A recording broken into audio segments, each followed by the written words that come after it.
আগের দিন গিয়েছিলাম কলকাতা যোধপুর পার্কে one of the most popular multicuisine restaurant হ্যাংলাথেরিয়ামে। আর ভেতরের অ্যাম্বিয়েন্সের কথা বললে ফ্রেন্ডস বা ফ্যামিলির জন্য কিন্তু এটা ভীষণ ভালো। তোমরা মেনু কার্ডটা প্রথমে একটু দেখে নাও, খাবার দাবারের পরে আসছি। তো প্রথমে স্টার্টার অর্ডার করেছিলাম চিকেন পাসিন্দা, দিল্লি 6, অ্যান্ড তার সাথে কিন্তু কমপ্লিমেন্টারি একটা বাটার নান থাকে। বাটারে ভর্তি এই দিল্লি 6টা কিন্তু এক কথায় জাস্ট অসাধারণ ছিল। যেরকম ভালো লাগছিল শুধু খেতে সেরকমই ভালো লাগছিল নান দিয়ে।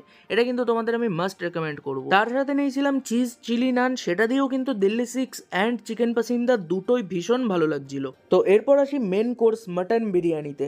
যেরকম কলকাতা টিপিক্যাল স্টাইল বিরিয়ানি হয় সেরকমই তার সাথে ছিল আলু অ্যান্ড ডিম। তবে হ্যাঁ, প্রাইস হিসেবে বিরিয়ানির কোয়ান্টিটি অ্যান্ড মাটনের সাইজ বেশ ছোট লেগেছে। অ্যান্ড বিরিয়ানিটা কেমন সেটা আমি বলবো না, বাবার মুখ থেকে শুনে নাও।